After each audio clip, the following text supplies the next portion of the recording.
G'day viewers. There's a meme that came from the website Clickhole. This is basically, it's heartbreaking when the worst person you know makes a good point. And it's one of those, it's funny because it's true. Because whether someone you know personally or someone you're just aware of because they're a media figure or a public figure, and they are the worst. Like, everything about them is awful. You disagree with them on everything, but then a circumstance comes up and you have to admit, they're right. It's actually painful to realize they're doing something right or they're saying something right. They have a valid point.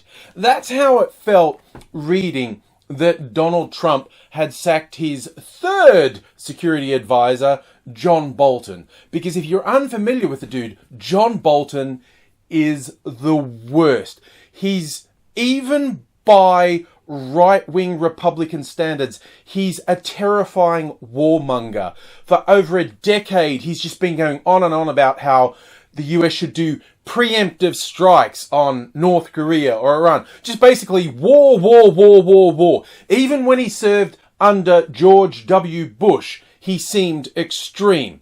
And like I said, he wasn't Trump's first pick as national security advisor. It's kind of weird that the same day he fires his third security advisor, his first security advisor is getting sentenced for his bad criminal activity. Funny things in the Trump house. So, yeah, that is something that's worth pointing out. The reason Trump wanted to get rid of Bolton is he disagreed with him on too many things. Because Trump clearly fancies himself as a bit of a peacemaker. You know, the weirdness of him making friends with lying totalitarian despots like Kim Jong-un. It's just, oh, okay, dude. And Bolton saying that won't work. Weirdly, as I said, Trump, for a change, is right in sacking Bolt. He's sacking Bolt for the right reasons. Usually when he's sacking people, it's not for a good reason. It's just that they can't put up with his shit anymore. Bolton is actually a fucking psychopath. In fact, that's probably the wrong word because that's like ableist language, saying he's psychotic. He's not. He is completely mentally cogent as far as I can tell. He's just a terrible, evil person. He's just, his policies about preemptive strikes, they're certainly horrible from a humanitarian viewpoint. They're terrible from an international politics viewpoint, and they're terrible even from an economic viewpoint, in that they would cost the US trillions for no gain whatsoever. In fact, for considerable net loss in virtually every way you could measure it. So Trump, for a change, was actually right and sacked this guy for the right reasons. And so, yeah, oh my God, am I agreeing with Trump? How freaky. Before you put too much weight on that, like, maybe Trump has these flashes of insight. Just remember that his own staff reported the reason he never appointed Bolton to a more senior position earlier is he didn't like his big bushy walrus mustache. So don't rush to ascribe any intelligence or insight to Trump, because the overwhelming majority of evidence points to it isn't there. The weird aspect in this is Bolton was also right in some things he said. In that he said to Trump, your idea of being friends with Kim and getting him to disarm North Korea's nuclear program won't work.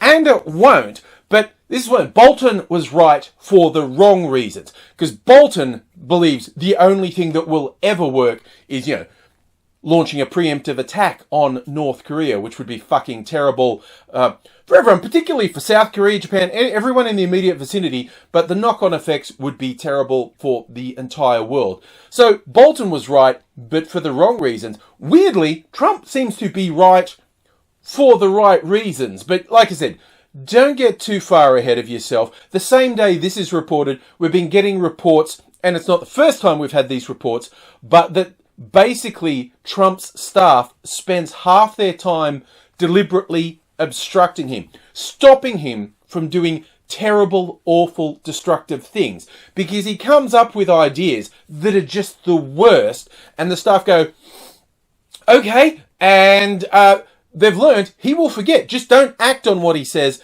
and he'll forget he ever wanted done because he's purely and simply not all there. He is suffering from fairly significant cognitive impairment. So it seems like the only thing keeping the world safe is a whole bunch of people who are supposed to be working for Trump are working against him, which humorously would feed into that insane ultra-right paranoia about the deep state, except these aren't deep state. When they say deep state, they mean people deep in the civil service, in the intelligence agencies. This is the people immediately surrounding Trump who are doing this. So they're doing the wrong thing, but for the right reasons. Because yes, they're acting in what they believe is saving all of us. But the humorous thing is that's illegal. If the president says batshit stupid things and tells you to do them, you're actually meant to do them if they're not actually breaking the law.